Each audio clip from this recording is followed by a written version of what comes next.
ሌላ ሀያሉ ሀገር አሜሪካ ከዓለም የጤና ድርጅት አባልነት ራሷን በይፋ ለማግለል ስታካሂደው የነበረውን ሂደት አጠናቃ በመጨረሻም ከድርጅቱ አባልነት ራሷን አውጥታለች። አሜሪካ ምንም እንኳን የድርጅቱ ከፍተኛ ገንዘብ ለጋሽ ሀገር ብትሆንም የዓለም ጤና ድርጅት ዋና ዳይሬክተርነት ኃላፊነትን አግኝቼ አላውቅም ከሚለው ቅሬታ አንስቶ ድርጅቱ በኮቪድ-19 ወረርሽኝ ወቅት በሰጠው ምላሽ ላይ ተቃውሞ ስታቀርብም ቆይታለች። በመጨረሻም የአሜሪካ ጤና አገልግሎት ተቋም በሰጠው መግለጫ የአሜሪካ መንግስት ለጤና ድርጅቱ የሚሰጠው ገንዘብ በሙሉ መቋረጡንና በድርጅቱ ውስጥ የተመደቡ የሀገሪቱ ዜጎች በሙሉ እንዲመለሱ መደረጉንም አስታውቋል። ብሩክ አስቀናው ተጨማሪ አለው። የዓለም ጤና ድርጅት ግንባር ቀደም አባል የሆነችው አሜሪካ ለድርጅቱም ከፍተኛ ገንዘብ ከሚለግሱ ሀገራት ዋነኛዋ ነች። ይሁን እንጂ በርካታ ገንዘብ፣ የሰው ኃይልና አቅሜን ለድርጅቱ በወጣሁት ልክ የሚገባኝን ያህል ቦታና ጥቅም አላገኘውም ነው የምትለው አሜሪካ።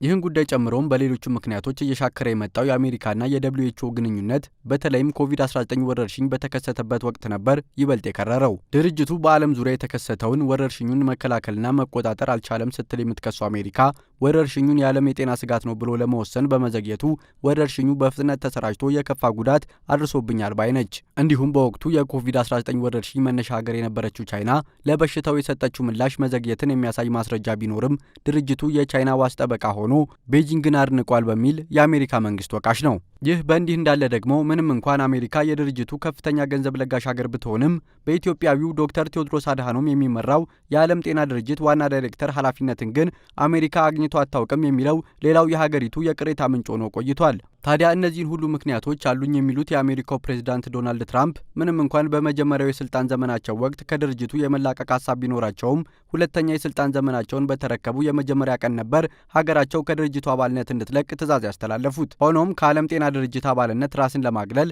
የ1 ዓመት ማሳወቂያ ጊዜ መስጠትና ከድርጅቱ ከመውጣት በፊት ሁሉንም ያልተከፈሉ ክፍያዎች መክፈል እንዳለበት በድርጅቱ ሕግ ላይ ሰፍሯል። አሜሪካ ደግሞ አሁንም ወደ $260 ሚሊዮን የሚጠጋ ያልተከፈለ ዕዳ ያለባት ቢሆንም የሕግ ባለሙያዎች ግን አሜሪካ ዕዳውን የመክፈል ሁኔታዋ አነስተኛ መሆኑንና የዓለም ጤና ድርጅትም ዕዳውን የማስከፈል አቅሙ አነስተኛ መሆኑን ጠቁመዋል። በሌላ በኩል የአሜሪካ ባለስልጣናት ያለብን ዕዳ መከፈል የነበረበት ጊዜ ባለፈው 1 ዓመት በማለፉ ከዚህ በኋላ የምንጠየቀው ዕዳ የለም እያሉ ነው። ይሁን እንጂ የአሜሪካ ጤና አገልግሎት ተቋም ትላንትና ለጋዜጠኞች በሰጠው መግለጫ የአሜሪካ መንግስት ለደብሊውኤችኦ የሚሰጠው ገንዘብ በሙሉ መቋረጡንና በድርጅት ውስጥ የተመደቡ ወይም የተሳተፉ ሰራተኞች በሙሉ እንዲመለሱ መደረጉን አስታውቋል። እንዲሁም አሜሪካ በዓለም ጤና ድርጅት ስፖንሰር ከሚደረጉ ኮሚቴዎች፣ በአመራር አካላት፣ በአስተዳደር መዋቅሮችና በቴክኒክ የስራ ቡድኖች ውስጥ በይፋ መሳተፏን እንዳቆመች ገልጿል።